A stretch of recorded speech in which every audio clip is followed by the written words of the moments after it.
Hello students, today we'll be continuing chapter Force and Pressure for standard day Swaminarayan student। अपन हमने previous session में contact forces के बारे में पढ़ा था जिसमें muscular force आया था, ठीक है। पिछले सेशन में अपन ने कॉन्टैक्ट फोर्स के बारे में पढ़ा था। अभी अपन पढ़ने वाले नॉन कॉन्टैक्ट फोर्स। अब वर्ड से ही पता चलता है नॉन कॉन्टैक्ट मतलब there won't be any physical contact. Non contact force, तो बेसिकली जिस फोर्स में फिजिकल कॉन्टैक्ट नहीं होता, जब two bodies are not in physical contact with each other, जब दो बॉडीज एक दूसरे के फिजिकल कॉन्टैक्ट में नहीं है, वैसे फोर्स को बोलते हैं non contact force. Non contact force किसके बोलते हैं?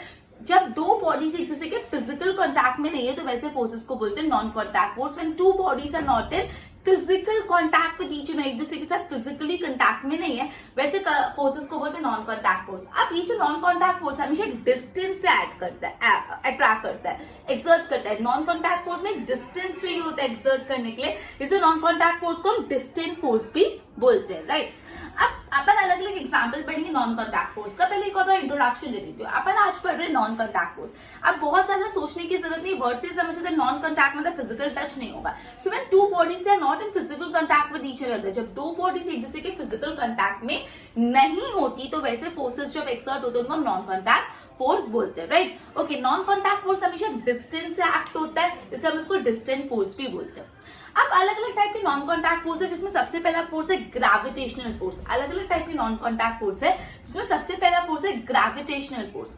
अभी ग्रेविटेशनल फोर्स क्या होता है आप सबको पता है। अगर पेन को मैं ऊपर फेंक रही हूँ तो ये पेन नीचे आ रही है, किसके कारण है? Because of gravitational force. कोई भी चीज को आप कितना भी हाई थ्रो कर वो अल्टीमेटली नीचे फॉल होगी, इसको बोलते हैं ग्रेविटेशनल फोर्स। बिकॉज अर्थ का एक ग्रेविटेशनल फोर्स है जिससे वो सारे ऑब्जेक्ट को खुद के प्रति खींचता है।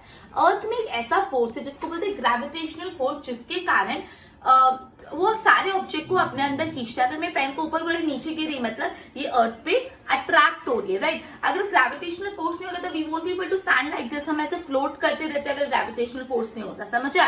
तो ग्रेविटेशनल फोर्स होने के कारण हम स्टेबली स्टैंड हो पा रहे हैं। अपन स्पेस में जाते हैं तो जो स्पेस में लोग जाते हैं वैसे फ्लोट करते। क्यों फ्लोट करते? बिकॉज वहां पे ग्रेविटेशनल गुरुत्वाकर्षण ग्रेविटेशनल फोर्स नहीं होता, राइट। तो ग्रेविटेशनल फोर्स बेसिकली ऐसा फोर्स है जो जहां अर्थ सारे ऑब्जेक्ट को खुद की तरफ पुल करता है, सारे ऑब्जेक्ट को खुद की तरफ खींचता है, उसको बोलते हैं ग्रेविटेशनल फोर्स, राइट। जो सारे प्लैनेट सन के अराउंड रिवॉल्व होते हैं वो भी कैसे रिवॉल्व होते हैं? Because of gravitational force. जो सारे प्लैनेट्स है वो सन के अराउंड गोल गोल गोल एक अपनी फिक्स्ड ऑर्बिट में फिक्स पाथ में रिवॉल्व होते हैं, वो भी इसलिए रिवॉल्व होता है बिकॉज ऑफ ग्रेविटेशनल फोर्स, ठीक है। ओके, अब जो ग्रेविटेशनल फोर्स मून पे होता है ना, इज 1/6 दैट ऑफ द अर्थ। जो मून पे जितना ग्रेविटेशनल फोर्स होता है वो अर्थ का 1/6। एक बार बोर्ड पे ध्यान दो, मैं क्या बोल रही हूँ, जो मून पे ग्रेविटेशनल फोर्स है ना वो है 1/6 ऑफ अर्थ, राइट। जो भी मून पे ग्रेविटेशनल फोर्स है 1/6 ऑफ अर्थ है। तो लेट्स अज्यूम हम करते हैं कि जो अर्थ पे ग्रेविटेशनल फोर्स है वो अर्थ पे अपन ग्रेविटेशनल फोर्स अज्यूम करते हैं, लेट इट बी 60 kg है, ठीक है। द मून, ओके, अब देखो मतलब मून पे कितना होगा? Moon is equal to 1/6 multiply by earth. Earth का कितना है 60, तो 610, तो मून पे कितना हो जाएगा 10। मतलब the gravitational force on moon is 1/6 that of the अर्थ। जो ग्रेविटेशनल फोर्स ऑन मून है वो कितना है? अर्थ के कंपैरिजन में 1/6 पार्ट ही है। मून पे जो ग्रेविटेशनल फोर्स है वो अर्थ के कंपैरिजन में से 1/6 पार्ट है, राइट। अपन नॉन कॉन्टैक्ट फोर्स के बारे में पढ़े जिसमें अपन ने ग्रेविटेशनल फोर्स के बारे में पढ़ा।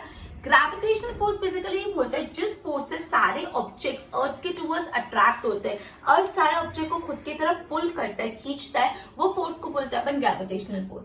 जितने भी प्लैनेट है जो सन के अराउंड एक फिक्स ऑर्बिट में रिवॉल्व करते हैं वो किस कारण से होते हैं? Because of gravitational force. कोई भी ऑब्जेक्ट को कितना भी हाई थ्रो का ultimately it will fall on the ground, that is because of gravitational force. हम यहाँ पे स्टेबली खड़े हो पा रहे हैं, वो भी क्यों खड़े हो पा रहे हैं? Because of gravitational force, right.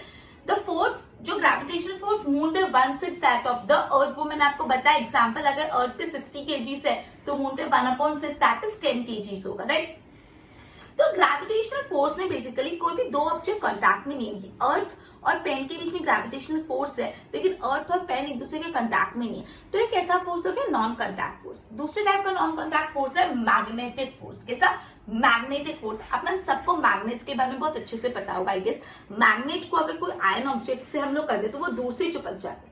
जरूरी नहीं कि उसको कॉन्टैक्ट कराना, ये एक मैग्नेट ये एक मैग्नेट, अगर मैं इसको इतना भी डिस्टेंस पे रखूं तो वो एक दूसरे से स्टिक हो जाएंगे, राइट, अट्रैक्ट हो जाएंगे, रिपेल होंगे, वो कैसे होता है बाद में। लेकिन ये जो फोर्स होता है एक मैग्नेट और दूसरे मैग्नेट का, वो नॉन कॉन्टैक्ट होता है, इसमें कॉन्टैक्ट होना जरूरी नहीं है, ठीक है। The force exerted between the magnet and a substance, जो एक मैग्नेट और दूसरे सब्सटेंस में फोर्स एक्सर्ट होता है उसको बोलते हैं अपन मैग्नेटिक फोर्स। जो मैग्नेट और सब्सटेंस के बीच का फोर्स होता है, जो एक मैग्नेट और दूसरे सब्सटेंस के बीच का फोर्स होता है उसको बोलते हैं मैग्नेटिक फोर्स। क्या बोलते हैं? Magnetic force, right. अब देखो मैग्नेट्स के दो पोल्स होते हैं, एक होता है north pole and the other one is south pole, right. अपन ये पढ़ रहे हैं magnetic force, the force exerted between the magnet and a substance. Magnet और सब्सटेंस के बीच में जो फोर्स होता है उसको मैग्नेटिक फोर्स बोलते हैं। मैग्नेट के दो पोल्स होते हैं, एक होता है north pole and the other one is south pole. अब अगर सपोज ये एक मैग्नेट है and example this one is I know this one is short but imagine ये एक मैग्नेट है, दूसरा मैग्नेट है, ये इसका नॉर्थ पोल, ये इसका साउथ पोल, ये दूसरे मैग्नेट का नॉर्थ पोल और साउथ पोल। ये नॉर्थ और ये नॉर्थ को जब हम नजदीक लेके आएंगे तो वो एक दूसरे से दूर भागेंगे, because north like poles always repel each other, एक दूसरे से दूर भागते हैं। लाइट पोल्स होते हैं, ये भी नॉर्थ है और ये भी नॉर्थ, तो लाइट पोल्स एक दूसरे से रिपेल होते हैं। लेकिन अगर मैं इसको उल्टा कर लूं, इसका साउथ पोल और इसका नॉर्थ पोल, मतलब ये अनलाइक पोल्स है, ये और ये कैसे अनलाइक पोल्स है, तो वो एक दूसरे से अट्रैक्ट करेंगे।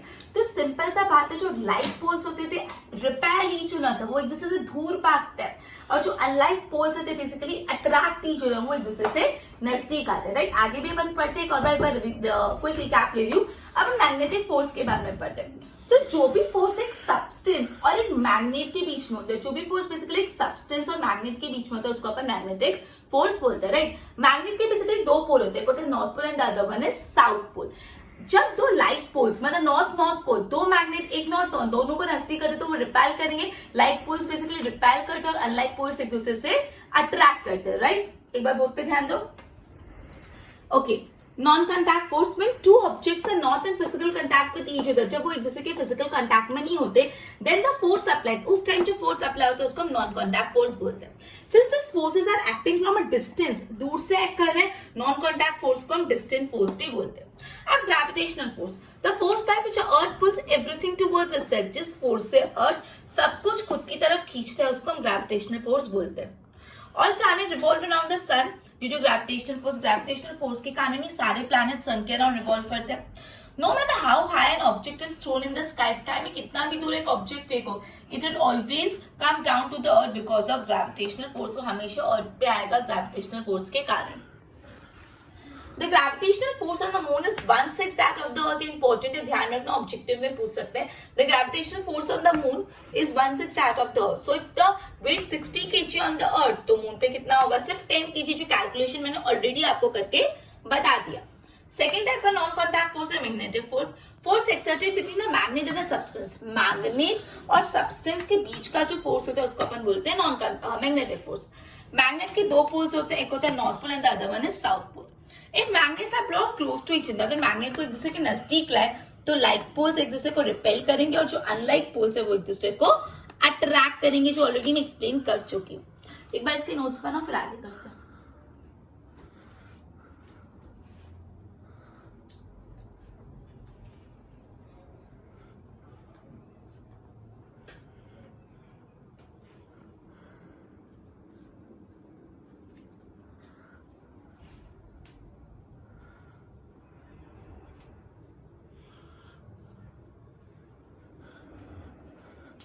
ओके, हमने मैग्नेटिक फोर्स के बारे में पढ़ा कि मैग्नेटिक फोर्स में जो लाइट चार्जेस होते हैं वो एक दूसरे से रिपेल करते हैं और जो अनलाइक चार्जेस वो एक दूसरे को अट्रैक्ट करते हैं। अब इसमें एक एक्टिविटी और कुछ एग्जांपल दिया, बोला place some iron filing on a piece of paper. एक पेपर का पीस है, उसमें थोड़े आयरन के फिलिंग्स, छोटे छोटे आयरन के टुकड़े डाल दो, राइट। उसके बाद एक बार मैग्नेट लो और वो बार मैग्नेट को ऊपर से ऐसे घुमा। क्या करना है आपको एक्टिविटी में? एक पेपर का पीस लेना है, पीस ऑफ पेपर लो, उसमें छोटे छोटे आयरन के फिलिंग्स टुकड़े बिखर दो। फिर क्या करो, एक बार मैग्नेट लेके वो बार मैग्नेट को ऐसे ऊपर रोल कराओ, तो जो भी आयरन फिलिंग्स होंगे बार मैग्नेट पे चिपक जाएंगे। तो इससे अपन को क्या पता चला कि जो मैग्नेट है और जो आयन है वो एक दूसरे से अट्रैक्ट हो गए, राइट। ओके, अब ये जो मेथड है it is also used for separating magnetic material non magnetic material. Suppose आपको कुछ मिक्स है, मैग्नेटिक मटेरियल भी अंदर है, नॉन मैग्नेटिक मटेरियल। अब आपको उसमें से मैग्नेटिक मटेरियल सेपरेट करना है तो सिंपल आप क्या कर सकते हैं, मैग्नेट को लेके आ सकते हो, तो जो भी मैग्नेटिक मटेरियल वो स्टिक हो जाएगा और जो नॉन मैग्नेटिक मटेरियल है वो नीचे ही रह जाएगा। समझ आई बात? वापस बोला है कि पहले एग्जाम्पल दिया, एक पीस ऑफ पेपर लो, उसमें कुछ आयरन फिलिंग स्प्रेड कर लो, राइट, कुछ आयरन फिलिंग स्प्रेड करो, फिर एक बार मैग्नेट को ऊपर से घुमाओ, तो जो भी आयरन फिलिंग्स है वो बार मैग्नेट पे चिपक जाएगी, आयरन फिलिंग्स से उनकी बार मैग्नेट पे चिपक जाएगी। अब ये मेथड बहुत ज्यादा यूज होता है magnetic material non magnetic material को सेपरेट करने के लिए। जैसे for example magnetic magnetic material mix पड़ा है और आप एक बार मैग्नेट ले रहे हो और उसको जो भी मैग्नेटिक मटेरियल ऊपर स्टिक हो जाएगा और जो नॉन मैग्नेटिक मटेरियल नीचे स्ट्रेट हो जाएगा। तो ये मेथड मैग्नेटिक और नॉन मैग्नेटिक मटेरियल को सेपरेट करने के लिए भी यूज होती है। अब जो अपन थर्ड नॉन कॉन्टैक्ट फोर्स पढ़ रहे हैं वो पढ़ रहे हैं इलेक्ट्रोस्टैटिक फोर्स। अपन ने सबसे पहला नॉन कॉन्टैक्ट पढ़ा ग्रेविटेशनल फोर्स, दूसरा नॉन कॉन्टैक्ट पढ़ा मैग्नेटिक फोर्स और तीसरा नॉन कॉन्टैक्ट फोर्स है इलेक्ट्रोस्टैटिक फोर्स। कौन सा पढ़ा अपन? Electrostatic force. अब जितनी भी बॉडीज है ना, सब में कुछ ना कुछ चार्ज होता है। क्या होता है? चार्ज। दो टाइप के चार्ज होते हैं, नेगेटिव एंड पॉजिटिव चार्ज। जैसे दो टाइप के पोल्स होते हैं ना मैग्नेट के, नॉर्थ पोल साउथ पोल, उसी तरह जो चार्जेस होते हैं वो भी दो टाइप के होता है, positive charge and the other one is negative charge. जैसे मैग्नेट में लाइट चार्जेस एक दूसरे को रिपेल करते थे और लाइट चार्जेस अट्रैक्ट करते थे, उसी तरह जो भी पॉजिटिव, यहाँ पे भी ऐसा होता है, जो भी लाइट चार्जेस एक दूसरे से रिपेल करते हैं और जो अनलाइट चार्जेस एक दूसरे को अट्रैक्ट करते हैं, राइट? ओके। और ये अट्रैक्शन और रिपल्शन के कारण एक बॉडी मूव होती है, उसको हम इलेक्ट्रोस्टैटिक चार्ज बोलते हैं। तो ये अट्रैक्शन और रिपल्शन के कारण एक बॉडी मूव होती है, इसको हम लोग बोलते हैं इलेक्ट्रोस्टैटिक चार्ज। ठीक है, वापस में समझा रही हूँ इलेक्ट्रोस्टैटिक चार्ज, इलेक्ट्रोस्टैटिक फोर्स क्या होता है। जितनी भी बॉडीज होती है, ऑल द बॉडीज, जितनी भी बॉडीज होती है, उनके अंदर क्या होता है? चार्ज होता है। चार्ज किसे होते हैं? दो टाइप, एक होता है positive charge and the other one is negative charge. जैसे मैग्नेट में था कि लाइट पोल्स एक दूसरे को अट्रैक्ट करते थे और अनलाइट पोल्स रिपेल करते थे, यहाँ पे भी वही कंसेप्ट है, लाइट पोल्स अट्रैक्ट रिपेल करते हैं और अनलाइट पोल्स अट्रैक्ट करते हैं। ये अट्रैक्शन और रिपल्शन के कारण एक बॉडी मूव कर पाती है, जिसको हम लोग बोलते हैं इलेक्ट्रोस्टैटिक फोर्स। अब इलेक्ट्रोस्टैटिक फोर्स को एक्सप्लेन करने के लिए एक्टिविटी बोलिए। उस एक्टिविटी में आपको क्या करना है? कोम लेना है, वो कोम को अपने हेयर्स में रब करना है थोड़ी देर तक। रब किया, उसके बाद नीचे ना बिट्स ऑफ पेपर, थोड़े पेपर के छोटे छोटे टुकड़े लेने हैं और वो कोम को बिट्स ऑफ पेपर के नजदीक रखो, तो जो छोटे छोटे बिट्स ऑफ पेपर है आपके कोम पे चिपक जाएंगे, आपके कोम पे स्टिक हो जाएंगे। ये क्यों? वापस एक्टिविटी बता रही, सिंपल, आप सबने किया ही होगा आई थिंक परफॉर्म। कोम लो और कोम को 2-3 बार अच्छे से ड्राई हेयर्स में रब करो। रब करोगे, उसके बाद वो जो रब्ड वाला कोम है, उसको छोटे छोटे जो पीस ऑफ पेपर्स है उनके बाजू में लेके जाओ, तो पेपर्स जो है वो कोम पे स्टिक हो जाएगी। ये सब क्यों हुआ? जैसे आप हेयर्स पे अपने कोम को रब कर रहे हो तो कोम पे चार्ज आ गया, कोम पे क्या हो गया? चार्ज आ गया, और इसलिए वो बिट्स ऑफ पेपर को खुद पे अट्रैक्ट करता है। समझे वापस? ओके, अपन इलेक्ट्रोस्टैटिक फोर्स पढ़ रहे हैं। इलेक्ट्रोस्टैटिक फोर्स में अपन ने ये पढ़ रहा कि जितनी भी बॉडीज होती है सब में चार्ज होता है, कुछ positive and the other one is negative.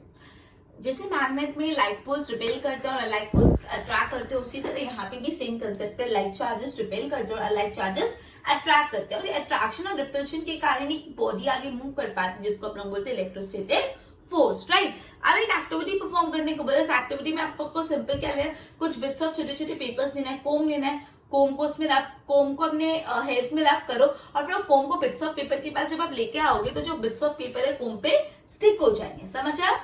ये क्यों हुआ? बिकॉज जब आप कोम को अपने हेयर्स में रब कर रहे हो तो कोम में क्या आ गया? चार्ज आ गया, राइट? और वो चार्ज के कारण वो जो बिट्स ऑफ पेपर है उसमें अट्रैक्ट हो गए। ठीक है, वो चार्ज ऑब्जेक्ट था and the other one was uncharged, तो वो अट्रैक्ट हो गया, राइट? बोर्ड पे ध्यान दो। Example, place some iron fillings on a piece of paper. एक piece of paper पे iron filling लिया and move a bar magnet upward. You will notice that all the iron fillings जो है stick to magnet. This property of magnet is used to separate magnetic material from non-magnetic material. अब electrostatic force है, all the bodies contain charge. जितने भी bodies है सब में charge होता है, दो टाइप के चार्ज होते हैं, positive and negative charge. Just like magnet, light charges repel each other and the unlike charges attract each other. The attraction and repulsion causes a body to move. Attraction और repulsion से एक body move कर पाती है, जिसको हम लोग बोलते हैं electrostatic charge. Active read up the comb in your hairs. अपने एक कोम को अपने हेयर्स में रब करो। Take the comb towards the bits of paper. फिर एक कोम को आप बिट्स ऑफ पेपर के नजदीक लेके जाओ।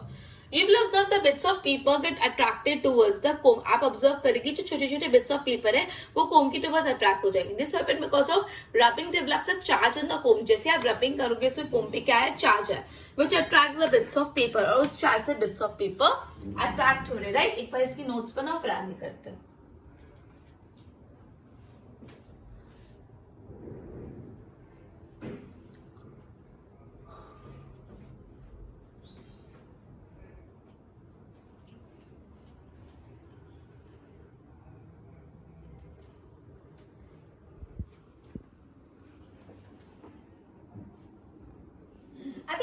इलेक्ट्रोस्टैटिक फोर्स के लिए अपन एक और एक्टिविटी परफॉर्म करेंगे, जैसे इलेक्ट्रोस्टैटिक फोर्स का जो पूरा कंसेप्ट एकदम क्रिस्टल क्लियर हो जाएगा। एक बलून लेना, इन्फ्लेटेड बलून, फुला हुआ बलून लेना और उस खुले हुए बलून को एक पीस ऑफ पेपर से अच्छे से रब करो। उस पीस ऑफ पेपर से अच्छे से रब करा।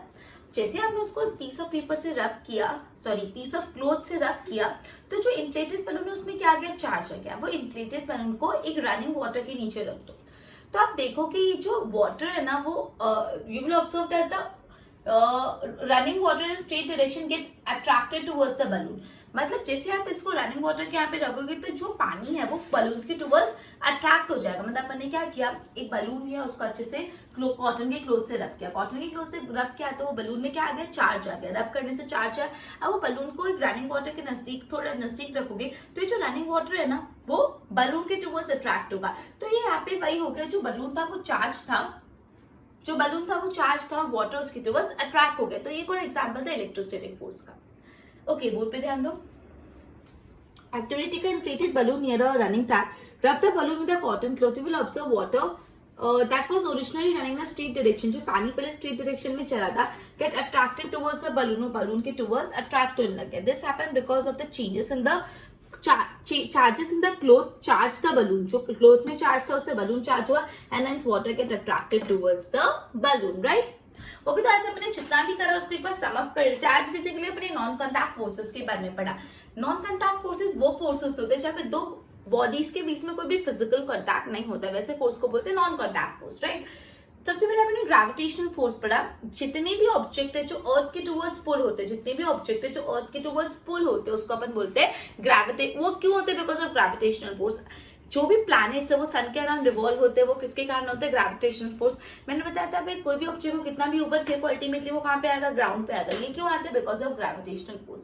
Gravitational force on the earth is 1/6 time that of the moon. ठीक, sorry, gravitational force on the moon is 1/6 time that of the earth. तो ये सब अपने ग्रेविटेशनल फोर्स के बारे में पढ़ा। फिर अपन ने मैग्नेटिक फोर्स पढ़ा। मैग्नेटिक फोर्स में बेसिकली एक मैग्नेट और एक सब्सटेंस के बीच में जो फोर्स होता है उसको मैग्नेटिक फोर्स बोलते हैं। मैग्नेट के दो पोल्स होते हैं, एक लाइट पोल और सॉरी एक नॉर्थ पोल, एक साउथ पोल। जब आप दो मैग्नेट्स की नॉर्थ पोल और नॉर्थ पोल मतलब लाइट पोल को एक दूसरे के नजदीक लाते हैं तो वो एक दूसरे से रिपेल करेंगे, दूर जाएंगे। और जब आप दो अनलाइक पोल्स को नजदीक लाते हो, अनलाइक पोल्स को, तो वो एक दूसरे से अट्रैक्ट हो जाते हैं। ठीक है, तो ये अपना कंसेप्ट था मैग्नेटिक फोर्स का। फिर अपन ने इसके एग्जांपल भी समझा कि एक पेपर पे कुछ पीस ऑफ आयरन फिलिंग्स लो, फिर उसको मैग्नेट पे से रिवॉल्व करो, उस पर चिपक जाएगा। ये और ये जो मेथड है मैग्नेटिक और नॉन मैग्नेटिक मटेरियल को सेपरेट करने के लिए भी यूज आता है, राइट। अपन ने इतना पढ़ा।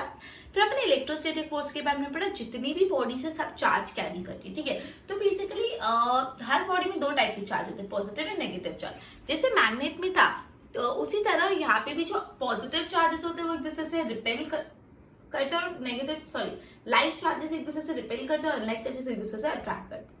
इसके लिए मैंने एक एक्टिविटी पढ़ी है जानने के लिए कि अबाउट दिस इलेक्ट्रोस्टैटिक फोर्स। तो जो मीन इसकी एक्टिविटी वो है, आप एक पीस ऑफ कोम को रब करो अपने हेयर्स पे और वो रब्ड कोम को आप बिट्स ऑफ पेपर के नजदीक ले लीजिए, तो जो बिट्स ऑफ पेपर है वो स्टिक हो जाएंगे कोम पे, राइट। तो आज अपने इतना पढ़ा। अपना लेक्चर इधर ही कंप्लीट होता है। Goodbye everyone.